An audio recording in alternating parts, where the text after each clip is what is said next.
So I suppose we are ready for our first panel about philosophy. It's supposed to be 3 presenters, but unfortunately we have only 2.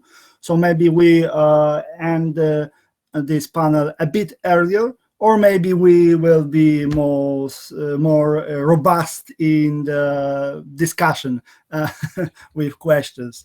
But nevertheless, we have 2 wonderful presenters. First of which is Ernesto Baltar, García-Peñuela, from Rey Juan Carlos University, Madrid, Spain, and he is a PhD in philosophy at the Complutense University of Madrid, and his doctoral thesis was about Spanish Baroque thought, philosophy and literature in Baltasar Gracian. He has also a degree in literature theory and comparative literature, and now he teaches history of medieval philosophy, history of modern philosophy, social anthropology, so ethics, and history of contemporary philosophy. So he is wonderfully interdisciplinary, and I give you the space. You have 20 minutes basically for your presentation. Thank you very much. Good morning, and many thanks to the organizers, Josefa and Marius, and thanks also to the attendants and participants of this conference. This is my first time in the conference, so I am very pleased to be here and nice to meet you all. In this talk, I don't have a presentation, I just will talk. I will try to make a comparison between the approaches of Walter Benjamin and Martin Heidegger regarding the complex and ambivalent relationship between technology and boredom in both philosophers. Concerning Martin Heidegger, I am going to focus on his essays, The Fundamental Concepts of Metaphysics, World, Finitude, Solitude, and the question concerning technology.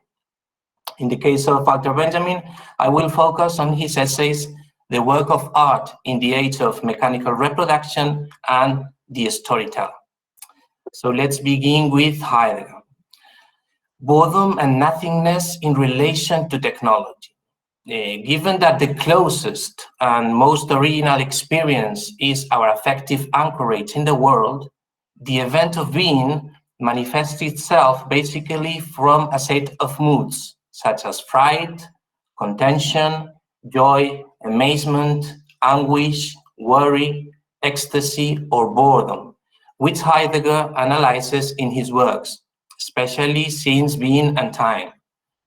In What is Philosophy, Heidegger underlines the importance of these fundamental affections, since essential thought starts from them, and only from them do we experience the world. Even, he says, the coldness of calculation and the prosaic sobriety of planning are characteristic signs of a mental disposition. Reason itself, which considers itself free from any influence of the passions, is ready to trust the logical, mathematical evidence of its principles and its rules.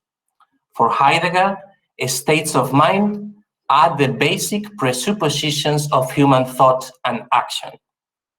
We live in close proximity to the things in life that philosophy must know how to capture and understand, overcoming the utilitarian disposition that reduces beings to instruments and focusing on their illumination. Heidegger, in The Fundamental Concepts of Metaphysics, characterizes boredom as a special paralyzing affection of the course of time and time in general. Since we experience an empty time that we have to fill in some way, but it is not incorporated into any of our vital projects. We can also fall into boredom, he says, when we are forced to carry out activities that are not part of ourself. And consequently, a void is produced in us. For Heidegger, the deepest and most common form of boredom, corresponding to the expression "one is bored," that I think express more or less the same idea as the Latin expression "tedium vitae," is the situation in which nothing tells us anything and everything leaves us indifferent. So nothing tells us anything and everything leaves us indifferent, without there being a certain cause or motivation. For Heidegger, the entity as a whole has become indifferent. In this kind of situations, the Dasein does not look for possibilities in the entities and ignores time. So there is no resolution or gaze for action. It is as if the instants disappear and existence is suspended. Basically, it is time itself that expels the Dasein through the affection of one is bored. When boredom covers everything, we feel our total anonymity and complete lack of relation to the world. The self becomes an undifferentiated nobody, he says. Nothing matters anymore. The experience of the world has lost its meaning. Everything is irrelevant and indifferent. In this way, the connection of metaphysical boredom or tedium with nothingness or nihility is outlined. Whoever experiences tedium is a nothing, a nobody, a not me in a world devoid of significance, since their relationship with the world is reduced to total indifference. On the other hand, tedium is a fundamental condition that has the virtue of introducing us in depth into the problems of being and time. Tedium announces the possibilities of being that were latent and opens man to the temporal horizon in all its dimensions of past, present, and future. The temporality of existence, the temporal constitution of our own being, and the meaning of existence would be inextricably cohesive and would involve an experience that would intensify as we pass from one state to another. In the state of tedium, time passes without further ado, and emptiness arises from our own creation, affecting the totality of the situation we live in. At the root of the void are experiences that are not meaningful to our lives, that are superficial and uncompromising. The situation is existentially irrelevant to us, and therefore our participation in it leaves us empty. Tedium is concentrating more and more on us. Then also, in the question concerning technology, Heidegger exposes the essence of technology as a way to access being, to understand it as reality, and to situate ourselves before that reality. The essence of modern technology is a concrete way of producing knowing that Heidegger calls das Gestell, a way of producing knowing. It is a way that man has to bring things forward, to remove what is hidden from being, to place beings so that they are of a certain form and serve to fulfill certain functions. This disposition determines not only our way of keeping reality in mind, but our own human condition. The capacity, for example, the capacity for astonishment that nature aroused in ancient man, in the Greek man, and philosophers such as Plato or Aristotle erected as the foundational affection of philosophy, has disappeared in the contemporary world. This capacity for astonishment has disappeared. Our forms of existence are submerged in monotony, tedium, and routine. Thus, for example, in the lessons on Heraclitus of the years 1943 and 1944, Heidegger points out that contemporary life is marked by tedium and emptiness, which are thrown at man whenever he cannot entertain himself by going to the movies, listening to the radio, reading the newspapers, attending a concert, or taking a trip. So reduce the world to a gigantic technological gear of occupations and entertainment, contemporary man feels lost and trapped in an inauthentic life. Science and technology have put an end to surprise and amazement. Everything appears determined by causal laws. For Heidegger, man in the age of technology is under this provocation of making the hidden come out of reality, especially nature in capitals, as a source of energy.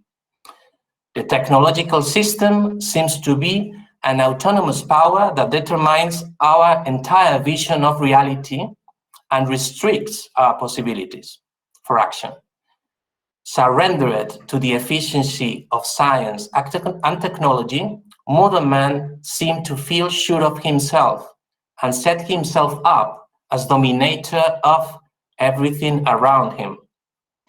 Starting from the certainty that nature is subject to mechanistic principles, let's say René Descartes, that reality can be interpreted in mathematical terms, Galileo, and that the universe obeys universal laws, Isaac Newton, modern science began this gradual process of control and domination of nature that in the 20th century was taken to the limit, offering its darkest side.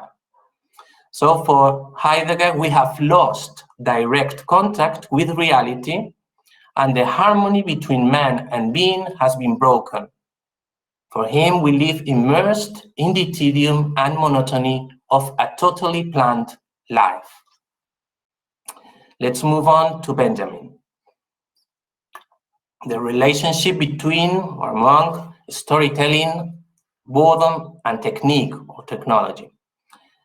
Although we are used to placing boredom in the vicinity of leisure and in the antipodes of work, following the classic confrontation between leisure, otium in Latin, and business, nec otium, not leisure, Benjamin pairs both categories in the work of art in the age of mechanical reproduction and in the storyteller, and affirms them as reasons of the fact that in the modern era, the art of storytelling is ending or disappearing. On the one hand, it is not possible to tell stories because boredom is no longer available. On the other hand, it is not possible because the pre-technological working circumstances that led to it no longer exist. For Benjamin, the tedium vitae consists of a chronic apathy, a vital reluctance, not necessarily pessimistic, that will launch, for example, the Parisian dandy into the streets in search of stories, of strange and forgotten people, or throw him into the arms of artificial paradises. This idle individual then denotes a paradoxical intimate alienation. He remains empty inside, in the solitude of the room. He is not in introspection. The self and the nothing are confused, says Benjamin, and consequently, he wants to go outside to find himself, to revive with new sensations, either in the vertigo of drugs or in the crowd that fills the city, where, however, he only manages to fill himself with images that do not belong him and where he still feels more alone. So the modern world for Benjamin, in its crusade against boredom, has multiplied recreational centers. And for this purpose, it uses all the technical advances at hand. Usually, the antidote to boredom tends to be on the side of fun. For example, gambling, going to the zoo, attending the amusement parks, working in the crowd, collecting things. They are places where people go, or activities that are carried out, or also drugs that are used to combat the disease of the spleen. Of course, this very interesting concept of the spleen comes from Baudelaire as the most idiosyncratic example of the modern artist. For Benjamin, the modern, the mass, is opposed to the old, and the new is opposed to the always equal, the merchandise. For him, the modern is the mass, and the always equal is the merchandise. It is in the millennial memory that arises from boredom where wisdom is manufactured. Wisdom interpreted as the epic and even revolutionary dimension of truth. Cinema, as a meeting point between art, fun, and technology, reflects this Baudelarian model of modernity. The flaneur is the observant stroller who wears out the streets of the city and gets lost in traffic and the anonymous crowd. The task of the modern artist then is to extract the eternal from the transitory, from the fleeting scene. The cinema is for Benjamin the first artistic tool that can show how matter collaborates with man. That is, he sees in it an excellent instrument of materialist discourse. For Benjamin, the reactionaries see in cinema only the capacity to express, with natural means and with an incomparable force of conviction, the chimerical, the wonderful, the supernatural, religion, the dream, etc. In this sense, he says, fascism leads to the aestheticism of the politics that forcibly imposes on the masses the cult of a leader. Faced with that, communism responds with the politicization of art. Benjamin sees in cinema a critical dialectical capacity that is guaranteed by his own mechanism, the montage technique. Cinema is based on the shock effect, which was also Baudelaire's poetic principle, and the dialectical montage was the aesthetic basis of the Soviet revolutionary cinema. Cinema produces a form of perception, reception in dispersion, Benjamin says, that makes the viewer meet both a critical and a fruitive attitude. So the cinematographic image explodes the senses and can serve to awaken the masses from their numbness. Thus, facing cinema as a spectacle whose vision, subjective and experiential, gives us pleasure and fascinates us, distracts us, entertains us, there would be the documentary as a theory of knowledge. So we have cinema as a spectacle and documentary as a theory of knowledge, whose apprehension, objective and intellectual, is a direct and critical form of approaching reality. So we can say also that the topic of boredom in Benjamin is also in connection with the idea of storytelling and with the concept of experience. Why is the art of storytelling ending? Benjamin wonders. Benjamin longs for the ability to transmit experiences that existed in the times of oral tradition, when stories were passed down from generation to generation and transmitted the wisdom of experience, of life lived. In the modern world, with the mass media, the wisdom of experience has been replaced by information, by data, and the art of storytelling had been lost. In the modern world, with industrialized and mechanized labor and the loss of artisan work, the art of storytelling has also been lost. For Benjamin, the absence of boredom is one of the fundamental causes of the loss of narration. He considers that those who are not bored cannot narrate. And in a world that has multiplied distractions, diversions, and recreational activities to prevent boredom, narration no longer has a place. and the human experience has been greatly impoverished. Finally, the flood of information means for Benjamin the end of experience. For Benjamin, in capitalist society, information becomes the main form of communication, and stories and narratives are abandoned. Information is abstract. Information is not linked to vital praxis, to life lived that transmits the wisdom of experience. Information is arbitrary and disjointed. Memory does not play a role in information as it does in stories that are transmitted from generation to generation. And finally, information is oriented to the current affairs, while the narrative links us with the past and with tradition. So as a conclusion, I would say that in both Heidegger and Benjamin, Boredom has an important experiential and cognitive value, although there are different nuances in its assessment. For Heidegger, boredom is a fundamental affection that has the virtue of introducing us in depth into the problems of being and time, being perhaps the clearest way of access to the consciousness of the essential temporality of man.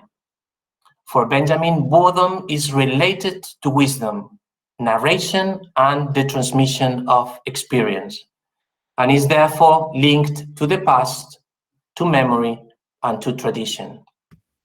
In both Heidegger and Benjamin, there is a link between boredom and technology in the context of the modern world.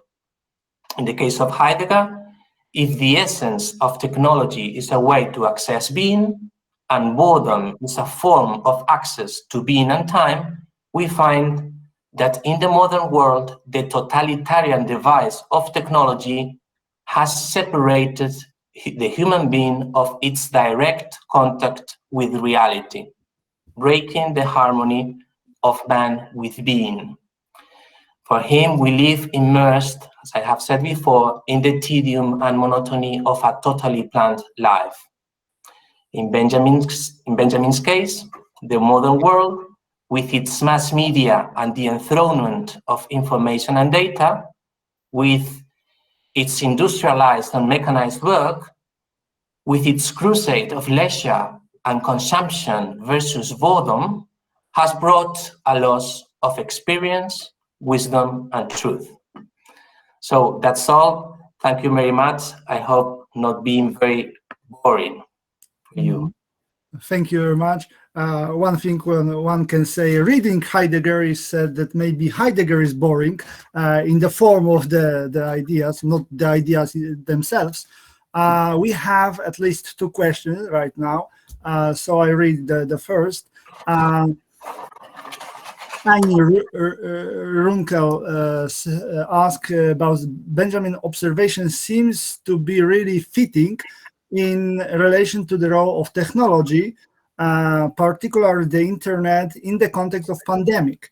So do you think there are connections or parallels?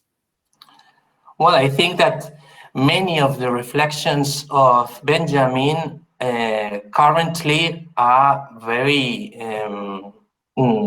clear and very exact in the from the point of view of Benjamin. No? I think we can apply the reflections of Benjamin not only on technology and the relationship with boredom and narration, for example, but also in the case of, for example, the big data.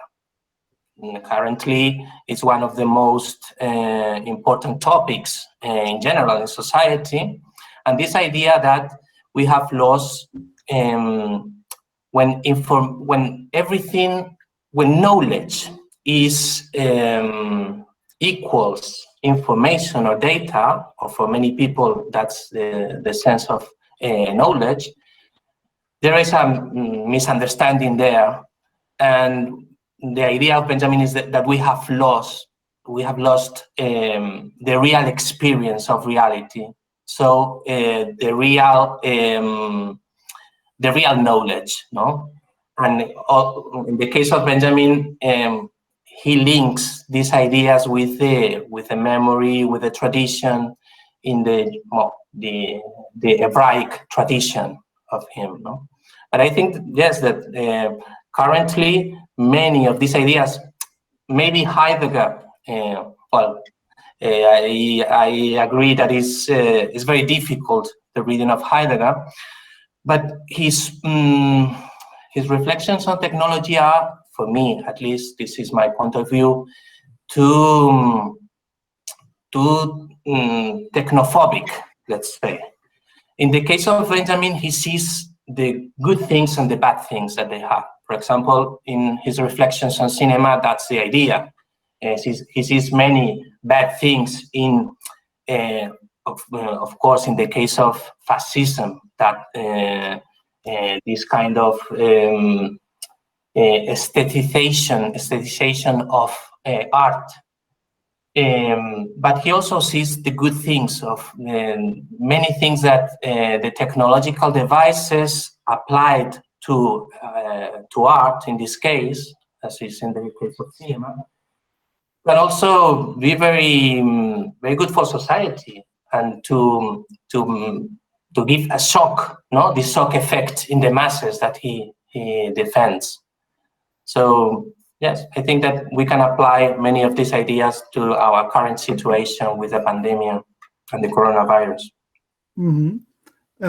So maybe I'll ask a following question to what you said about technology, because Benjamin is highly critical about technology, but is there any possibility for technology to be a remedium for boredom? So maybe, for example, in cinema, there are some narratives like fascist Nazism narratives like in Krakauers. Yeah, Krakauer said about this cinema, the propaganda gives people some narrative. So maybe this is not only boring. So there's some kind of possibility to be a remedium for boredom in technology. Yeah. Well, but I think that for Benjamin, boredom is good. Boredom is a good thing because the experience for him, he in the Storyteller, in that essay, he explains that in the ancient labor circumstances of the artisan work, it was the best place for narration, and narration as a way of transmitting knowledge, or transmitting the real knowledge of life. So for him, the modern world, with this crusade against boredom, with the recreational centers, etc., is damaging the real knowledge, the real experience of reality. So in that sense, his point of view is not against boredom, but I think the contrary. He, for example, he traveled to Ibiza in Spain twice. He did two visits to Ibiza, and there in the island of Ibiza, he realized that the fishermen and the peasants of Ibiza in the 30s, in the 1930s, it was not the Ibiza that we know, no, the tourism, the boom of tourism, and this kind of thing, no, in that time was the contrary. It was a place with the landscape, savage landscape, and it was like going to not another place, but also another time before modernity. And then there he realized that the narration, the storytelling, was the best way to transmit knowledge, to transmit the good knowledge of experience. So he's against some things of technology. He's against modernity in general, we can say, and he sees with a nostalgic vision the past of the oral tradition, transmitting experiences with the storytelling, for example, no? And he said that in that situation of the artisan work, it was more or less boring, but it was good. In that situation, people talked, and the masters told stories to the apprenticeships, no, to the learners. Mm-hmm. Thank you. We have two questions. I'd rather should read them, or Josefa, you want to maybe ask it in person, or maybe it would be better just like in normal talking between people. I don't know. Okay, and I was thinking that we can leave some extra minutes to the discussion since we have just two presenters in this panel. I'm not sure what do you think, Marius. Yes, yes. So my questions for an expert in Heidegger in general, but for Baltar in that occasion. There is always something that is it's not clear for me about Heidegger's understanding of profound boredom, because many research think that boredom is a reactive emotion, a reactive state, since its experience is so unpleasant that makes us do something, whatever, just to avoid, to escape this situation. My question always, when I'm reading Heidegger, is it boredom or profound boredom reactive to some extent, to some point, according to the Heideggerian approach? Since I read that according to many authors, to many experts, there isn't. But I'm not sure about this. What do you think? Well, I'm not sure, but I think it's not a reaction. It's more the most profound experience, or one of the most profound experiences that we can have for him, to access being and time. That is, let's say, his final goal, no, or the final goal of his philosophy. He analyzes in different essays those different states of affections, emotions, and in the case of boredom, the idea that they have said that in the situation that he calls one is bored, is not I am bored, is one is bored. It's like for me, it's the same, that profound idea of the Latin expression tedium vitae, in Spanish, tedio de la vida, no? Tedium vitae. I think that is more or less the same. Is the situation in which nothing, he says, tells us anything and everything leaves us indifferent. But because there is not a concrete cause or motivation. That's the reason that I say that I think it's not a reaction. If it's a reaction, there should be a cause or motivation previously. For him, boredom, in its most profound sense, means there is nothing there to react. No? So for him, the entity in that kind of situation has become indifferent. And I think that to understand this, we have to say, maybe this is a very hard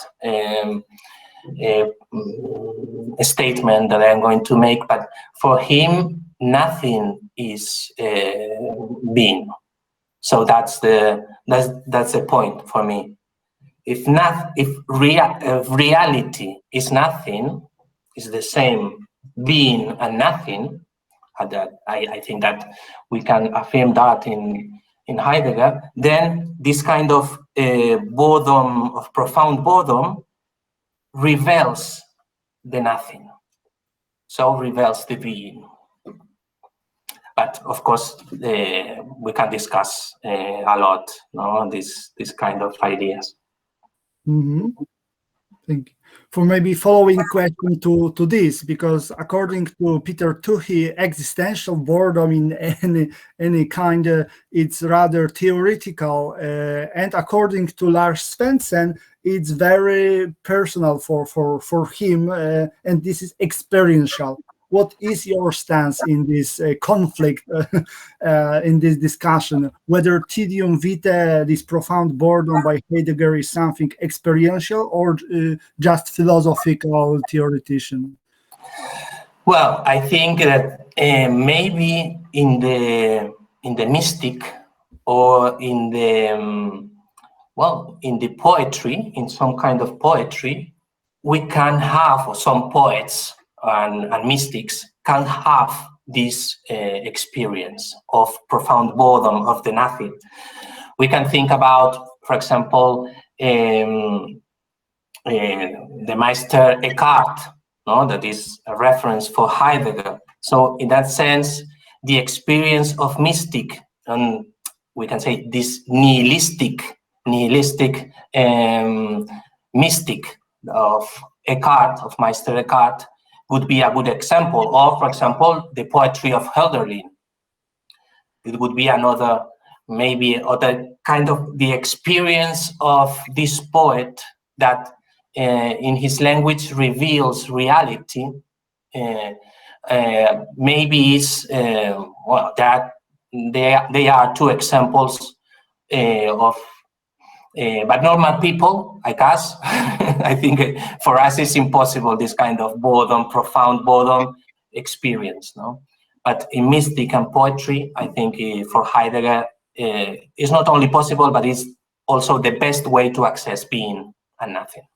Mm-hmm. Being or God. Being. Okay, we have also a question for Paweł Kaczmarski. How does this issue of information versus true storytelling relate to the commodity status of fiction in a market society? My intuition would be that the lack of significance in modern world is intimately tied to the issue of commodification of art fiction, and that the concept of commodity may in fact describe the entire problem better than information. But I'm curious about your opinion. Well, I don't understand exactly the word commodity in this context. Maybe I don't know if he can explain the concept. Right. Yeah.